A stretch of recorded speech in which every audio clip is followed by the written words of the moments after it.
ಆಹಾರವಾಗಿ ಸ್ವೀಕರಿಸುವ ಪದಾರ್ಥ ಅದು ಎಷ್ಟು ಕಮ್ಮಿ ನೋವನ್ನು ತರುತ್ತೋ ಅಂಥ ಪದಾರ್ಥಗಳನ್ನು ಸ್ವೀಕರಿಸುವುದು ಅನಿವಾರ್ಯ. ಈ ಶರೀರವನ್ನು ಉಳಿಸಿಕೊಳ್ಳಿಕ್ಕೆ ಅದು ಬೇಕೇ ಬೇಕು. ಯಾಕೆಂದರೆ ಜೀವೋ ಜೀವಸ್ಯ ಜೀವನಂ, ಒಂದು ಜೀವವೇ ಇನ್ನೊಂದು ಜೀವದ ಜೀವನ. ಇದನ್ನು ನೀವು ಕಟ್ಟು ಮಾಡಲಿಕ್ಕೆ ಸಾಧ್ಯವೇ ಇಲ್ಲ. ಹಸುವಿನ ಹಾಲು ಅದು ಕೂಡ ಹಿಂಸೆ, ನೀವು ಹೆಂಗೆ ತಗೊಳ್ತೀರಿ? ಇನ್ನು ಕೆಲವ್ರದ್ದು ಅದು ಇನ್ನೇನೋ ಮಾಂಸ, ಅದು ದೇಹದಿಂದ ಬಂತು ಆದ್ದರಿಂದ ಅದು ಮಾಂಸ, ಈ ಥರದ ತುಂಬ.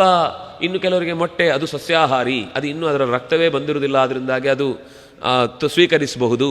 ನಮ್ಮ ಲಾಜಿಕ್ಗಳುಂಟಲ್ವ, ಅದಕ್ಕೆ ಕೊನೆಯೇ ಇಲ್ಲ.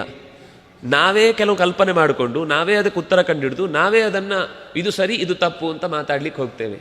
ಕೆಲವನ್ನ ನಾವು ನಮ್ಮ ಬುದ್ಧಿಶಕ್ತಿಯಿಂದ ತೀರ್ಮಾನ ಮಾಡಲಿಕ್ಕೆ ಆಗುವಂಥದ್ದಲ್ಲ. ಯಾವುದರಿಂದ ಕಡಿಮೆ ಹಿಂಸೆ ಆಗುತ್ತೋ ಅದನ್ನು ಆಹಾರವಾಗಿ ಸ್ವೀಕರಿಸು. ಆ ಜೀವ ನಾಳೆ ಆದರೂ ಮತ್ತೆ ಹುಟ್ಟುವಂಥದ್ದಲ್ಲ ಅಲ್ಲ, ಬೀಜವು ಕೂಡ ನಾಳೆ ಹುಟ್ಟುವಂಥದ್ದಲ್ವ. ಸಿಕ್ಕಿಬಿದ್ರು ಇದರ ಮೇಲೆ ಉತ್ತರ ಇಲ್ಲ ಅಂತ. ಆದರೆ ಒಂದು ಅಂಶ ಗಮನಿಸಬೇಕಾದದ್ದು, ಈ ಜೀವವನ್ನು ಮೊಟ್ಟೆ ಅಂತ ಅನ್ನೋದನ್ನು ಬಿಟ್ಟಾಗ ಅದು ಬೆಳೆದು ಅದಕ್ಕೆ ಇಂದ್ರಿಯಗಳಿವೆ.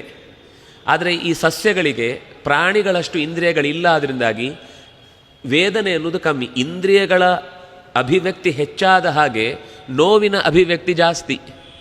ಇಂದ್ರಿಯಗಳ ಅಭಿವ್ಯಕ್ತಿ ಕಮ್ಮಿ ಆದ ಹಾಗೆ, ಅದರಲ್ಲಿ ಕಮ್ಮಿ ಅಭಿವ್ಯಕ್ತಿ ಅಂದರೆ ಮರಗಳಲ್ಲಿ, ಗಿಡಗಳಲ್ಲಿ, ಸೊಪ್ಪುಗಳಲ್ಲಿ, ಬೀಜಗಳಲ್ಲಿ. ಅದರಿಂದಾಗ ಅದನ್ನು ತಿನ್ನಬಹುದು ಅಂತ ಹೇಳಿದ್ದು. ಅದು ಮಿನಿಮಮ್ ಹಿಂಸೆ. ಅದನ್ನು ಮಾಡದೆ ಬದುಕಲಿಕ್ಕೆ ಸಾಧ್ಯವೇ ಇಲ್ಲ. ಮಣ್ಣು ತಿಂದಂತೂ ಬದುಕಲಿಕ್ಕಾಗಲ್ಲ. ಅದರಿಂದಾಗಿ ನಾವು ಅನಿವಾರ್ಯವಾಗಿ ಸಸ್ಯಗಳನ್ನು ಆಶ್ರಯಿಸಲೇಬೇಕಾಗಿದೆ.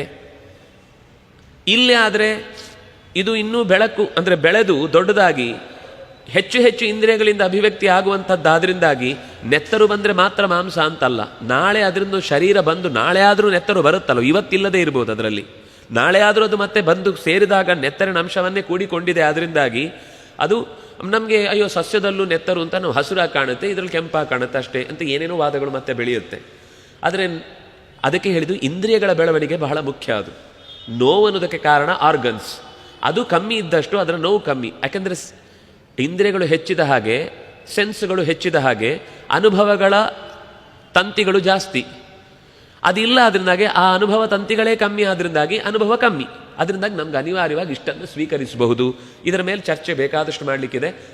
ಆದರೆ ಒಟ್ಟಂತೂ ಅದರ ಅಂಶ ಗಮನಿಸಬೇಕಾದದ್ದೇನೆಂದರೆ ಅನಿಷಿದ್ಧವಾದ ಹಿಂಸೆಯನ್ನು ಬಿಟ್ಟು ಬದುಕಬೇಕು. ಅದು ಕೇವಲ ತಿನ್ನುವ ಪದಾರ್ಥದಿಂದ ಮಾತ್ರ ಅಲ್ಲ, ಮಾತಿನಿಂದಲೂ ಯೋಚನೆಯಿಂದಲೂ. ಇನ್ನೊಬ್ಬನಿಗೆ ಹಾನಿಯಾಗಲಿ ಅಂತ ಯೋಚಿಸುವ ಹಿಂಸೆಯೂ ತಪ್ಪೆ.